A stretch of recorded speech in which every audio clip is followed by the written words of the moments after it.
Wassalatu wassalamu ala asyrafil anbiya'i wal mursalin wa ala alihi wa sahbihi wa man tabi'ahum bi ihsanin ila yaumiddin.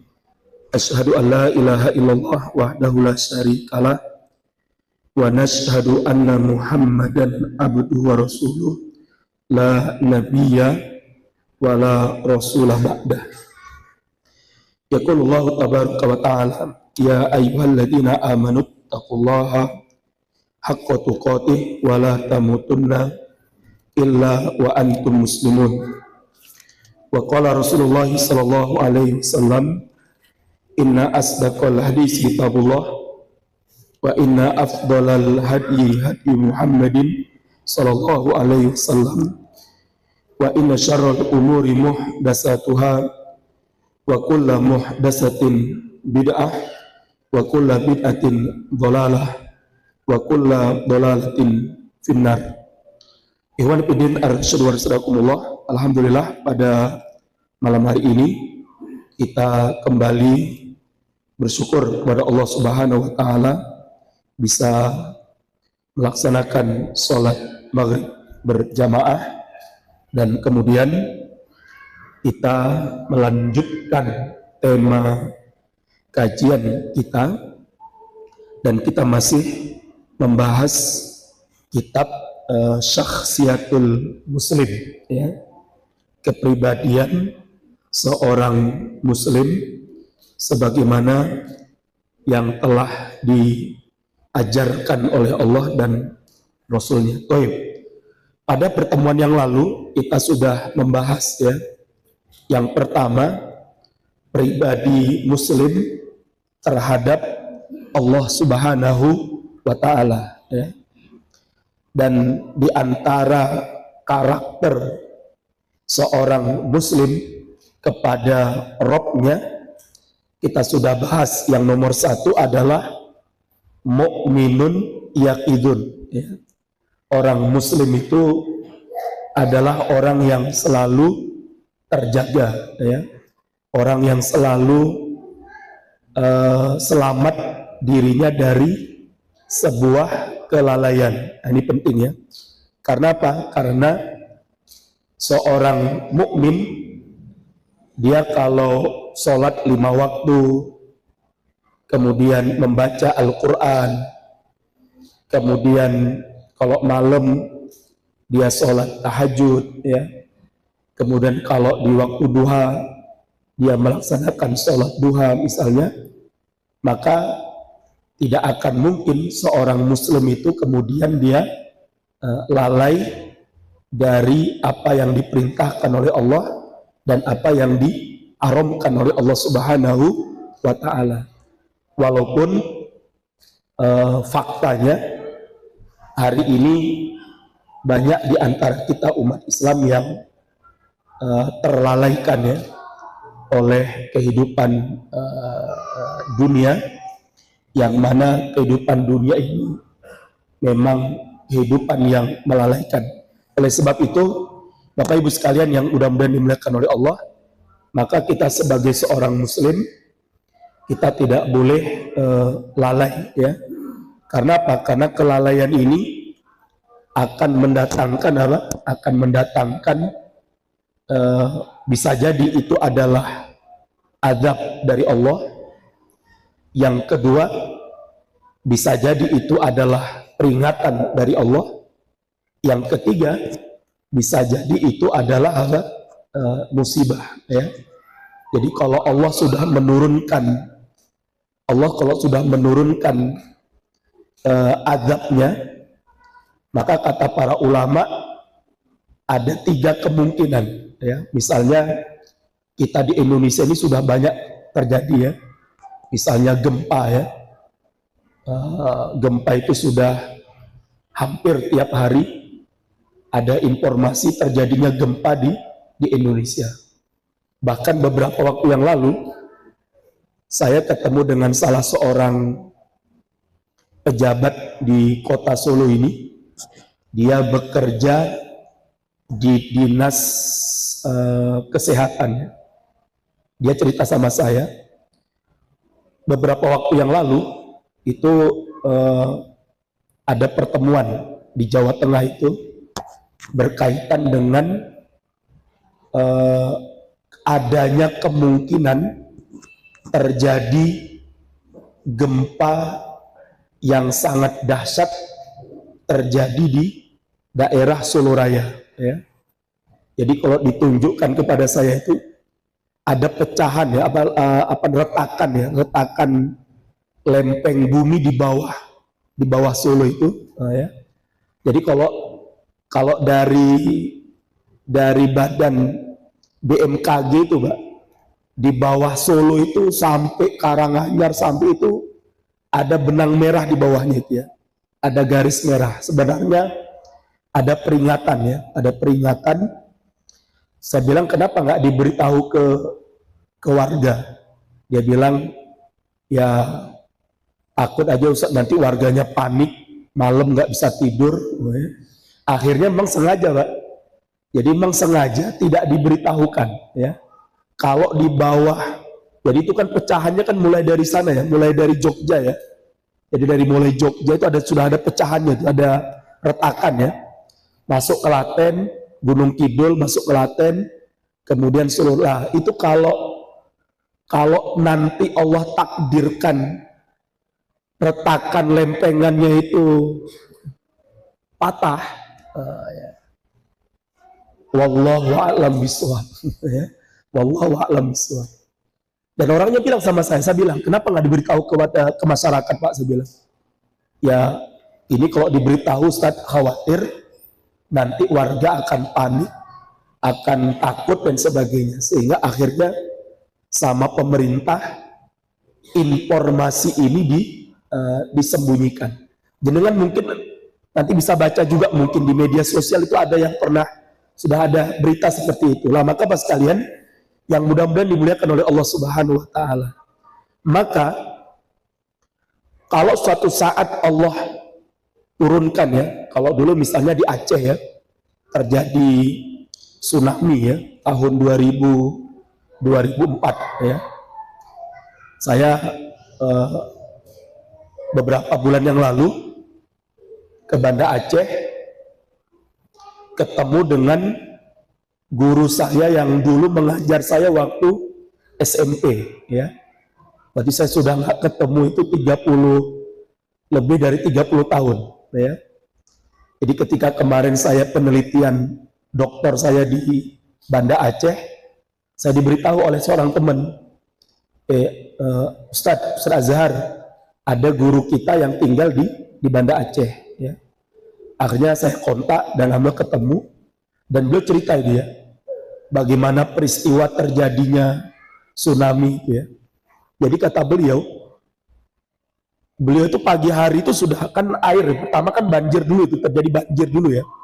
Jadi sebelum datangnya gelombang tsunami yang sangat dahsyat itu awal mulanya air laut itu pasang dulu, Pak. Air laut itu pasang, ya. Dan pasangnya itu jauh sekali, ya. Mungkin bisa mencapai 12 kilo itu, ya. Jadi pasangnya itu 10-an, ya. Sekitar 10 kilometer, ya. Pasangnya air laut itu, ya. Jauh itu, ya. Dan tingginya air tsunami itu mencapai 12 meter itu, Pak. Jadi kalian bisa bayangkan ini berapa meter, ya? Jadi kata beliau, jadi Ustadz dia bilang, ini rumah beliau, di depannya tuh ada gedung, Mbak, ada perkantoran, itu tinggi perkantorannya itu airnya tuh lompat dari atas perkantoran tuh.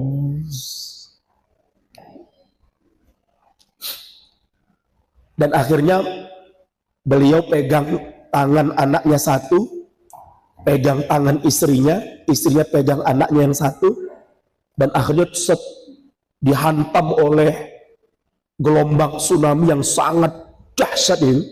Dan beliau lihat sendiri itu, air itu muncul dari balik gedung yang tinggi, langsung menghantam beliau, dan sudah akhirnya terpental, terpisah, dan beliau baru sadar setelah beberapa hari itu jaraknya itu 20 kilo, Pak. Jadi dari Banda Aceh beliau terdampar itu sekitar 20-an kilo itu terdampar di sebuah pulau lah, di sebuah tempat itu.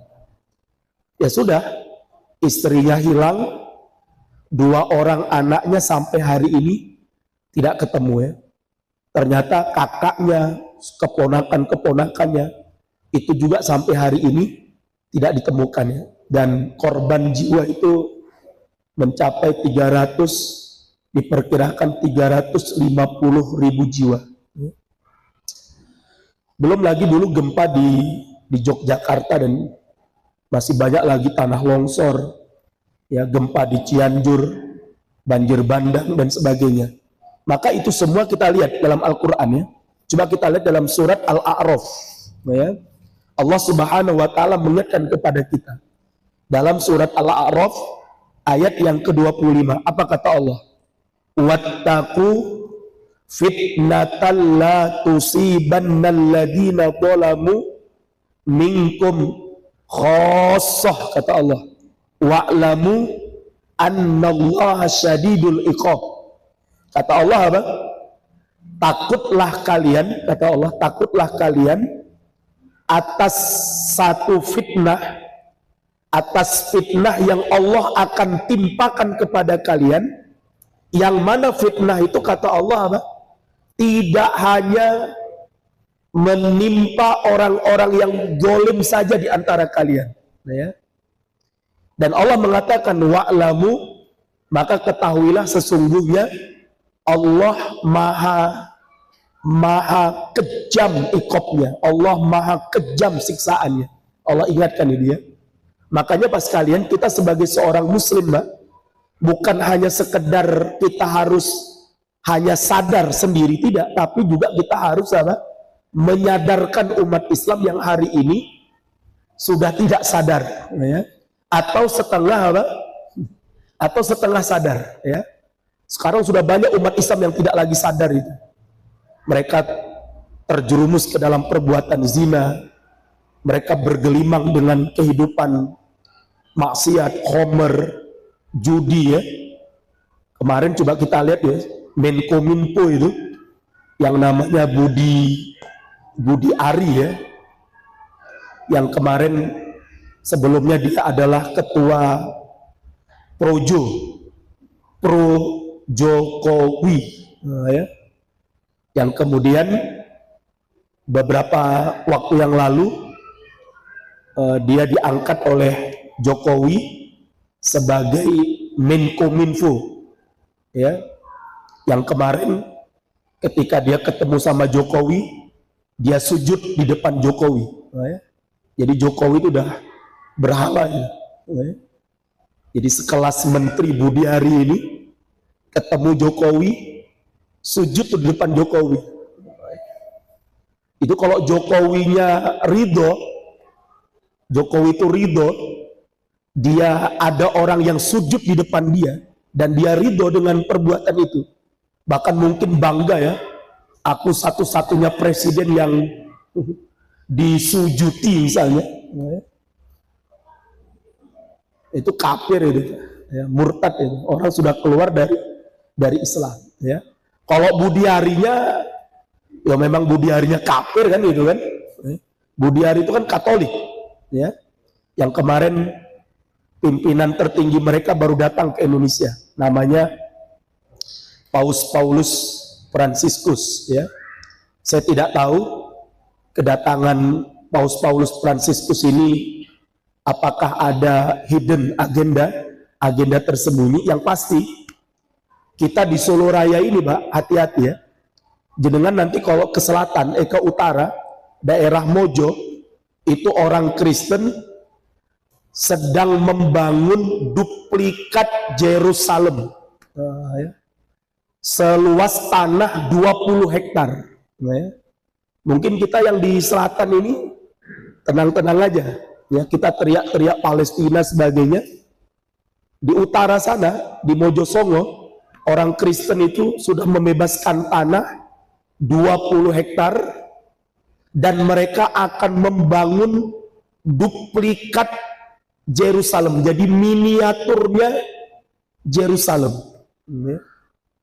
Jadi miniatur Yerusalem Palestina itu, yang di situ ada gereja besar, nanti ada sinagog, dan ada Baitul Maqdis, yang orang-orang Kristen dari dulu berupaya untuk mengembalikan Baitul Maqdis ini ke tangan mereka. Karena dulu memang sebelum datangnya Islam, Baitul Maqdis itu di bawah kekuasaannya orang-orang Nasrani.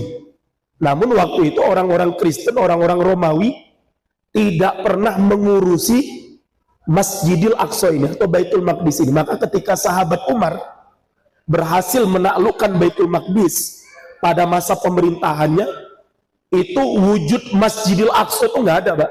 Jadi kalau jenengan lihat di situ itu ada gambar Masjidil Aqsa atau Baitul Maqdis itu ketika ditaklukkan oleh sahabat Umar pada masa pemerintahannya tahun ke-12 Hijriah, ya.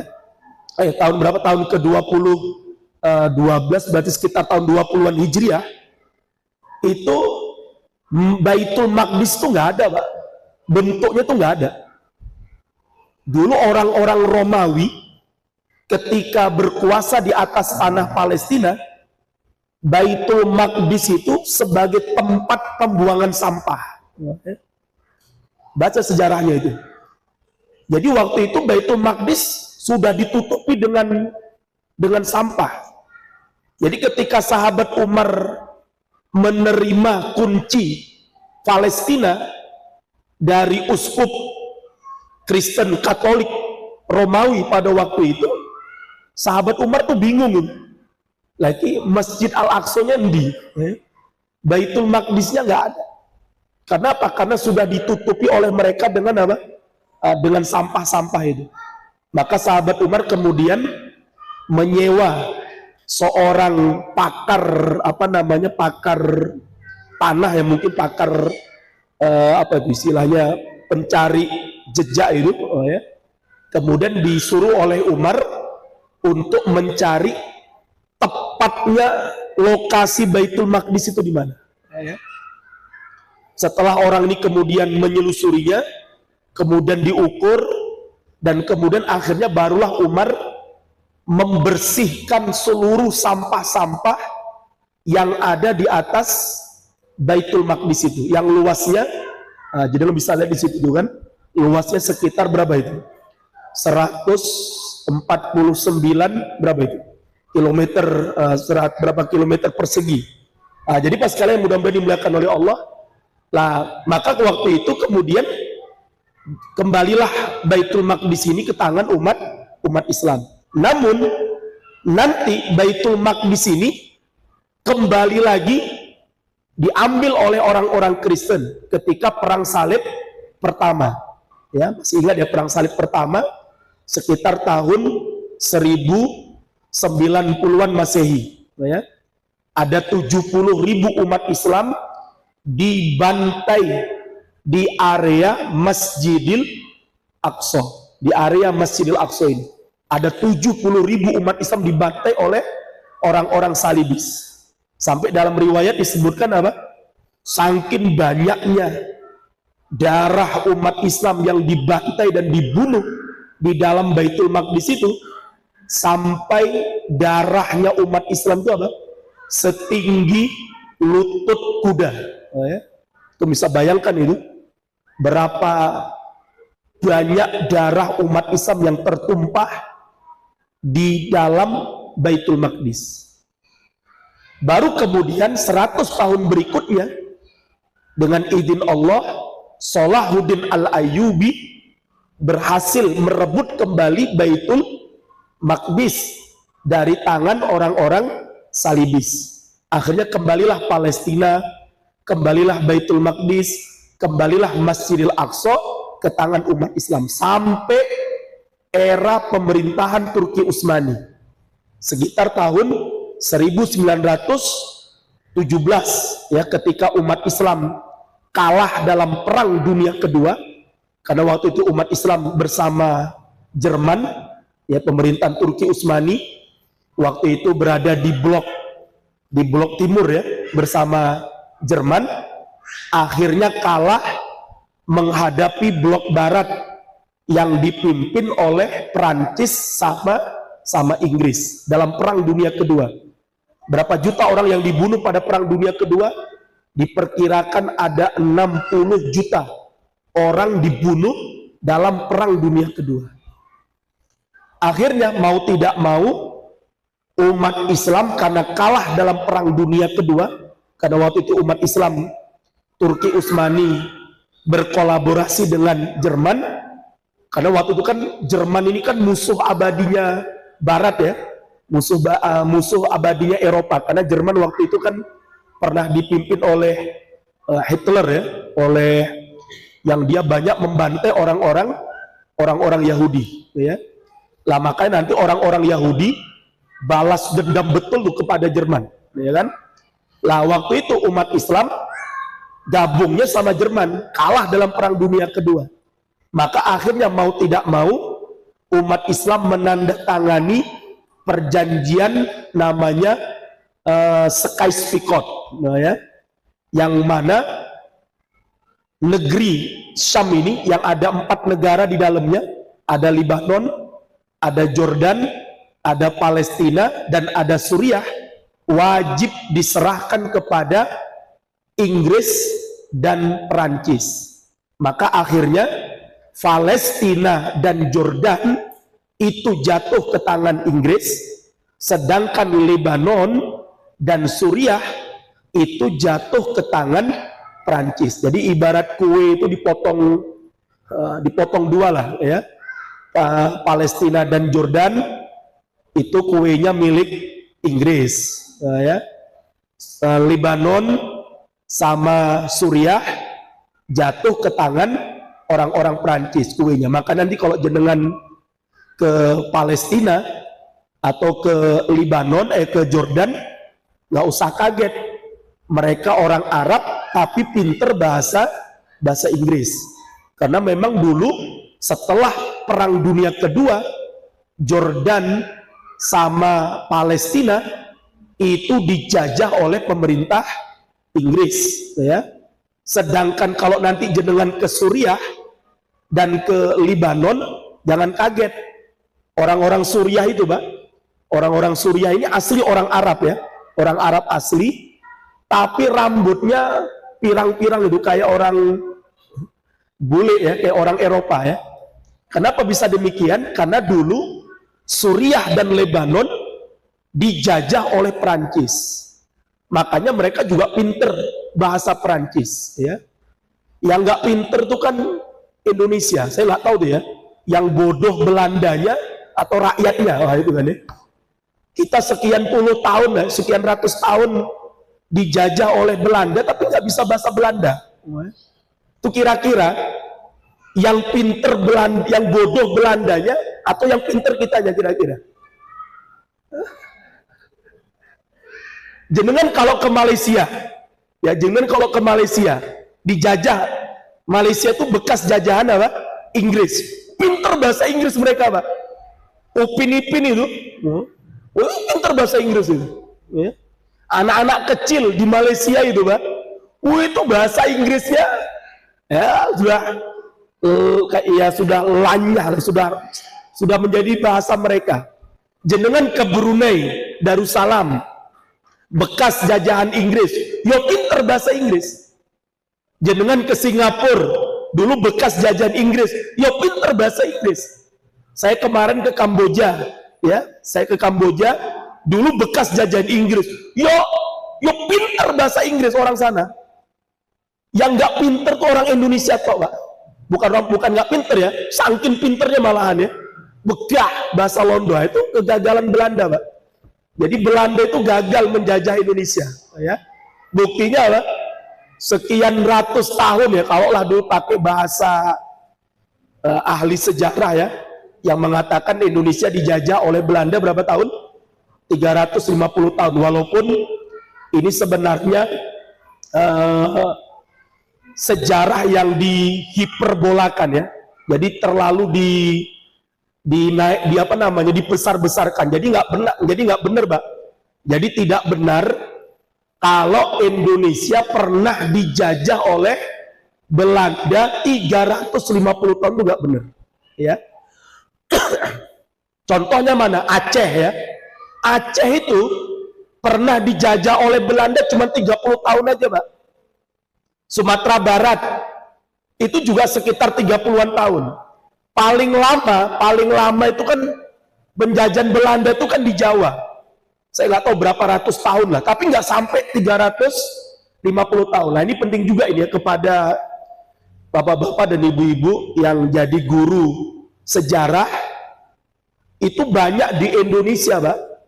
Sejarah kita itu yang sudah didistorsi, sejarah kita itu. Yang ada yang terlalu dibesar-besarkan sejarahnya, yang sebenarnya itu tidak pernah terjadi.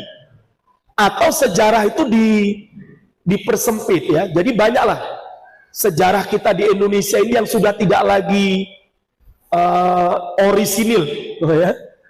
Contohnya apa? Contohnya, Pak, yang paling penting itu contohnya itu adalah misalnya gambar Gajah Mada, ya. Tidak ada satupun bukti sejarah, baik itu patung, baik itu artefak, baik itu bentuk tulisan-tulisan dan sebagainya yang menggambarkan kalau Gajah Mada itu badannya gede, kepalanya gede, pipinya itu nggak ada. Jenengan bisa cek. Adapun gambar Gajah Mada yang hari ini ada di buku-buku sejarah dan kemudian dibuatlah patung-patungnya, itu hanyalah ilusi, gambaran ilusi dari salah seorang sejarawan Indonesia yang bernama Muhammad Yamin, ya. Jadi Muhammad Yamin tuh yang mengilusikan itu ya. Kalau Gajah Mada itu badannya, padahal nggak ada bukti sejarah, Pak. Jadi kita ini banyak sejarah kita itu yang sebenarnya tidak orisinil, ya. Sehingga akhirnya sekarang anak-anak didik kita taunya Gajah Mada itu kayak badannya besar, ya, tinggi tegap, ya, pipinya tembem, ya. Padahal bisa jadi Gajah Mada dulu tinggi, kurus, keren, bisa jadi. Ya. Oh, kita memang nggak ada, memang tidak ada bukti sejarah yang menunjukkan gambarannya seperti apa Gajah Mada itu. Jadi kita tuh banyak, Pak, sejarah-sejarah yang sudah disimpang siurkan, ya, disimpang siurkan, dan ini bahkan itu menjadi sistematis. Ya, contoh yang terbaru aja lah, yang terbaru ini ya, yang terbaru beberapa pekan yang lalu atau beberapa hari yang lalu, ketua MPR namanya siapa? Bambang Sutio ya. Bamsot ya, dikenal dengan Bamsot ya, ketua MPR-nya.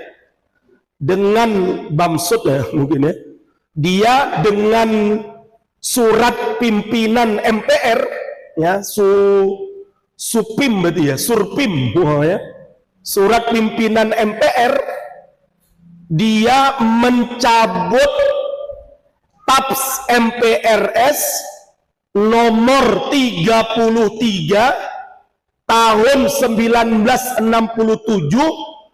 yang menetapkan Soekarno terlibat dalam gerakan G30S PKI. Bayangkan itu. Dan pastinya orang zaman dulu, para sejarawan pada masa itu, para pejabat pada masa itu, tentunya lebih tahu sejarahnya daripada kita hari ini. Dan itu sudah disidangkan dan ditetapkan dalam TAPS MPRS ya, nomor 33 tahun 9, nomor 33 MPRS tahun 1967. Soekarno terlibat dalam G30 SPKI. Ya, karena nggak mungkin pasukan pengawal presiden yang namanya apa itu? Cakra Birawa tiba-tiba meninggalkan tugasnya, meninggalkan tempat dinasnya, kemudian melakukan operasi senyap penculikan terhadap jenderal itu. Itu nggak mungkin kalau Soekarno tidak tahu. Adapun alasannya Bamsud ini, dia mengatakan bahwasanya Soekarno tidak terlibat G30 SPKI. Buktinya kalau Soekarno terlibat, kenapa dia nggak dihukum? Kenapa dia nggak dieksekusi? Padahal sudah dijelaskan oleh Soeharto. Kenapa kami tidak mengeksekusi Soekarno? Kenapa kita tidak menyidang Soekarno? Karena orang Jawa tuh punya falsafah, kata Soeharno. Apa itu? Mikul dhuwur mendem ya? Bener ya? Mendem jero, bener ya? Itu sudah disampaikan oleh Soeharto. Ketika dia ditanya, kenapa kalau memang terbukti Soekarno terlibat dalam G30 SPKI, dan itu sudah dimasukkan dalam TAPS MPRS nomor 33 tahun 67 itu, lantas kenapa Soekarno tidak diadili? Kenapa Soekarno tidak dieksekusi? Kenapa Soekarno tidak dihukum? Soeharto bilang, oh, kita ini punya falsafah mikul dhuwur mendem jero. Artinya apa? Soekarno itu punya jasa besar di negara kita ini, ya. Dia terlibat dalam rumusan Pancasila, dia terlibat dalam upaya-upaya kemerdekaan. Bahkan Soekarno lah yang mengumumkan atau memproklamasikan kemerdekaan Indonesia. Ya, kita mikul dhuwur, ya. Kita akui itu, ya, kita akui ke jasanya Soekarno ini. Kemudian ada falsafah dalam bahasa Jawa itu, mendem jero. Kesalahan Soekarno ini sudahlah, biarlah itu menjadi aib bagi bangsa kita ini, biarlah itu menjadi dosa yang sama-sama ditanggung oleh bangsa ini. Kita simpen, kita simpen, kita rame-rame lah, kita bareng-bareng rakyat Indonesia menyimpannya dan kemudian memaafkannya, mungkin gitulah bahasanya, sehingga kita tidak menghukum yang namanya Soekarno. Tapi tiba-tiba yang namanya pimpinan MPR ini kemudian dia mencabut ini sangat bahaya, Pak, bagi sejarah bangsa kita ke depannya.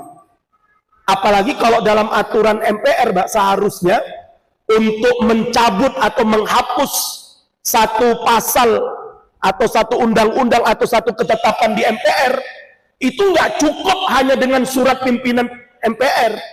Itu harusnya melalui sidang sidang istimewa. Ini penting.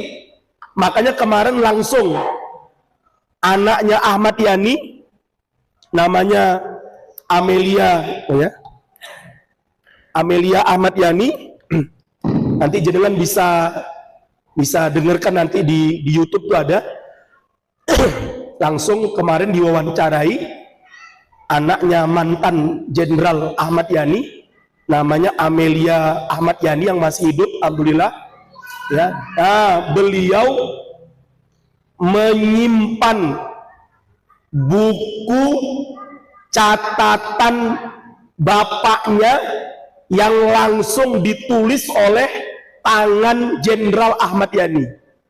Jadi buku itu ada di tangannya Ibu Amelia, dan itu buku asli orisinil ditulis langsung oleh Jenderal Ahmad Yani dengan tangannya. Jadi tulisan tangan, Pak. bukan tulisan mesin ketik, apalagi komputer ya, belum ada. Oh, ya. Itu masih asli tulisan tangan. Kemarin dibedah itu, ya, dibedah, dan Bu Amelia menunjukkan tulisan tangannya Pak Ahmad Yani yang menyebutkan bahwasanya Soekarno terlibat dalam peristiwa G30S PKI. Ini penting Bapak sekalian. Ini sejarah Pak, nggak boleh kita buang ini. Sebelumnya PDIP sebagai partai terbanyak waktu itu di MPR DPR, mereka menetapkan hari lahir Pancasila tanggal 1 Juni. Ini juga bentuk pengkhianatan terhadap sejarah. Seakan-akan, jadi memang begini Pak ya, saya membaca-baca karena saya itu ketua GBN Solo Raya, ketua Gerakan Bela Negara Solo Raya, yang fokus perhatiannya terhadap gerakan KGB, komunis gaya baru. Itu setelah saya baca Pak, buku-bukunya orang-orang komunis ini, buku-bukunya ID ya, kemudian buku-bukunya tokoh-tokoh mereka yang sangat banyak itu ternyata ada satu ini Pak, ada satu falsafah dalam gerakan komunis itu. Jadi orang komunis itu kalau berkuasa Pak, itu ada indikasi yang bisa kita rasakan. Jadi kalau kita sakit itu ya, kita ini kena sakit itu kan bisa kita rasakan ini ya. Misalnya saya udah hampir 2 pekan ini flu ya, nah itu kan bisa saya rasakan ya, suaranya hilang ya kan, kemudian hidungnya mampet misalnya kan, itu kan bisa kita rasakan. Lah dalam gerakan komunis Pak, dalam gerakan komunis, kalau mereka berkuasa, itu salah satu indikasi yang bisa kita rasakan apa Pak? Mereka menganggap bodoh seluruh rakyat Indonesia ini Pak. Jadi rakyat ini dianggap bodoh, dianggap pekok, dianggap goblok, ente itu nggak ngerti apa-apa. Sekalipun dia profesor, sekalipun dia doktor, sekalipun dia kuliahnya dhuwur, bagi orang komunis Pak, mereka nggak mau tahu. Dipukul serata itu, pokoknya rakyat bodoh semuanya. Sama Pak, dalam urusan ini kita itu dianggap oleh mereka Pak bodoh itu. Padahal lahirnya Pancasila itu bukan tanggal 1 Juni. Kalau lahirnya Pancasila itu dari pidatonya Soekarno di depan sidang BPUPKI yang kemudian menyebutkan 5 sila, maka ketahuilah tanggal 30 Mei 1945, berarti sebelum Soekarno, itu sudah ada yang pidato lebih dulu. Siapa? Muhammad Yamin, yang juga menjelaskan 5 sila juga. Jadi kan waktu itu kan pidato di depan BPUPKI, sidang BPUPKI tentang asas falsafah negara kan itu.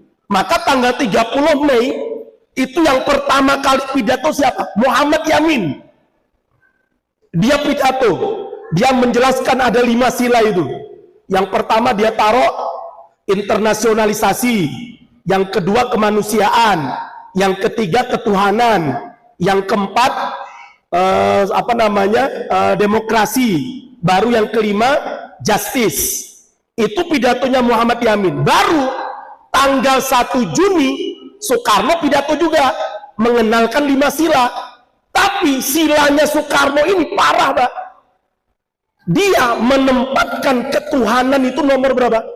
Nomor 5 Pak. Kalau Muhammad Yamin itu masih mendingan. Ketuhanan, belief of God itu, keyakinan kepada Tuhan atau keimanan kepada Tuhan itu dia letakkan nomor 3.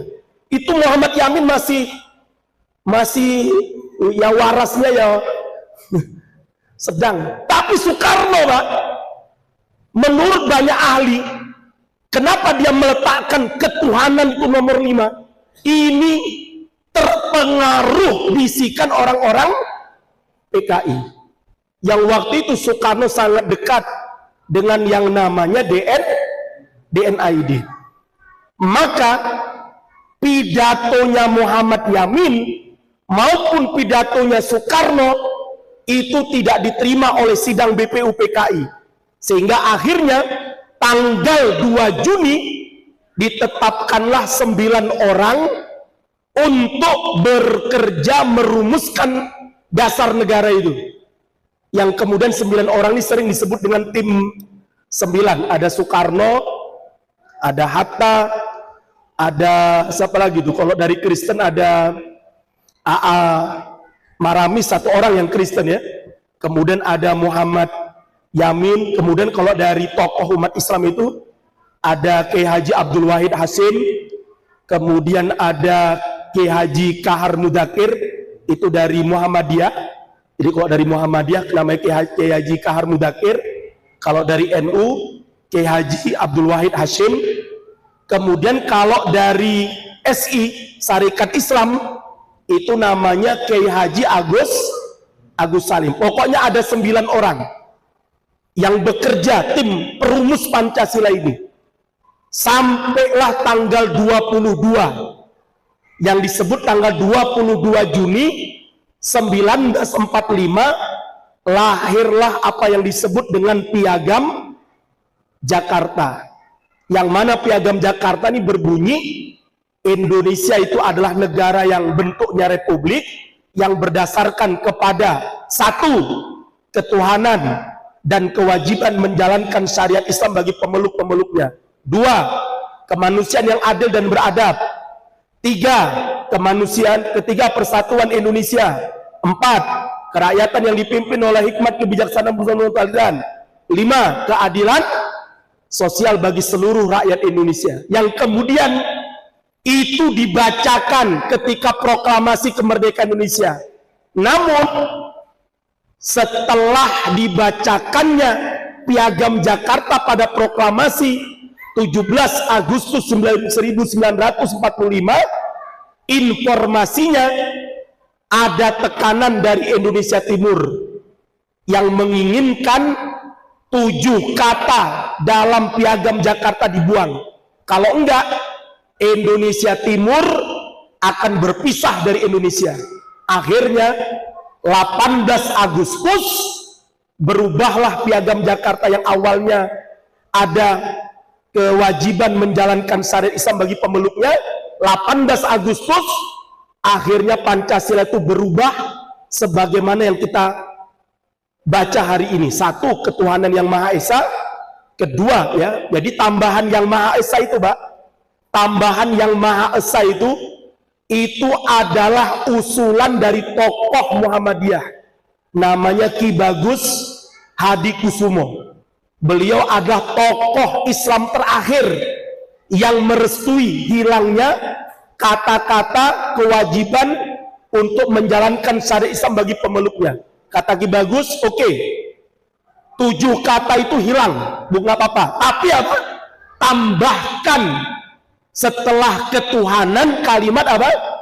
Yang Maha Esa. Itu ingat, artinya Bapak sekalian, berarti kalau kita mau jujur dengan sejarah kita, Pak, berarti hari lahirnya Pancasila itu tanggal 18 Agustus, bukan 1 Juni.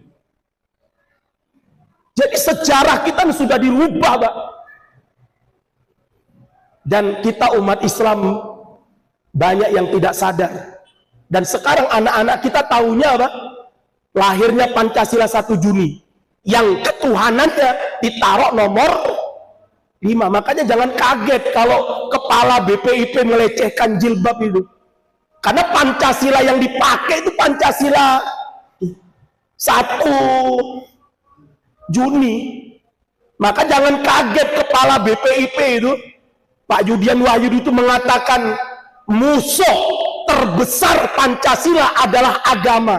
Jangan kaget, karena yang dipakai Pancasila 1 Juni, yang mana ketuhanan itu nomor 5. Ketuhanan itu bukan nomor 1 menurut mereka, Pak. Makanya pelecehan terhadap agama, pelecehan terhadap syariat, ini terus terjadi di negeri kita ini. Siapa di belakangnya? Pasti ada orang-orang komunis yang mungkin kita nggak sadar, mungkin ada di tengah-tengah kita mungkin ya. Wallahu a'lam ya. Oleh sebab itu Bapak sekalian, jadi pentingnya Pak, kita ini selalu sadar ya dengan apa yang hari ini sedang terjadi di negara kita. Bahkan mungkin nanti kedepannya bisa jadi mereka akan mencabut itu TAPS MPRS nomor 25 tahun 66 itu yang melarang PKI di Indonesia. Itu kalau dicabut selesai Pak, PKI akan muncul kembali di Indonesia, dan itu target mereka itu terakhir Pak. Ini sudah mereka cabut tuh TAP MPRS nomor 33 tentang keterlibatan Soekarno. Maka sangat mungkin selangkah lagi ke depan kalau umat Islam nggak hati-hati, mereka akan cabut itu TAP MPRS nomor 2 tahun 65 itu. Yang tahun 66 ya, tahun 66 yang melarang dan menjadikan Partai Komunis Indonesia sebagai partai terlarang di Indonesia ini. Itu kalau dicabut Pak, sudah selesai itu. Komunis akan bangkit di negeri kita ini. Waliyadzubillah. Maka Bapak sekalian, mudah-mudahan Allah selamatkan kita semuanya, Allah jaga kita, dan mari kita selalu sadar dengan apa yang ada yang terjadi di sekitar kita, terutama di negeri kita ini. Dan besok informasinya akan ada 20.000 pasukan berani mati Joko Widodo Mulyono ya, akan berkumpul di Jakarta ya. Monggo lah, kalian mau mati silahkan gitu kan ya. Tapi mungkinkah model-model kayak mereka akan berani mati Pak? Mau berangkat ya dibayar. Gimana mau mati sangit nih. Dan mereka kira kita umat Islam takut ya, cuman 20.000 itu Pak. Kalau umat Islam mau ya, tapi kita nggak akan mungkin melawan mereka ya. Kenapa? Seharusnya polisi udah bisa tangkap itu pelakunya kan, tapi kenapa polisi nggak berani menangkap? Karena membawa nama siapa? Jokowi. Coba besok berkumpul 20.000 pasukan berani mati Tengku Azhar, langsung dicekel. Bukan pasukannya dulu yang tangkap, Tengku Azhar dicekel sih ya. Tapi kenapa mereka nggak ditangkap, nggak dijegat, karena membawa nama ya. Jadi ya sudahlah, biarkan aja ya. Tinggal 1 bulan lagi ya. Kita tunggu nanti bagaimana akhir hidupnya, ya, akhir kepemimpinannya. Yang penting kita selalu berdoa kepada Allah agar kita selalu dijaga oleh Allah Subhanahu wa taala. Ya. Akhiri dengan doa kafaratul majlis. Subhanakallahumma bihamdika asyhadu an la ilaha illa anta astaghfiruka wa atubu ilaik. Billahi taufiq wal hidayah. Assalamualaikum warahmatullahi wabarakatuh.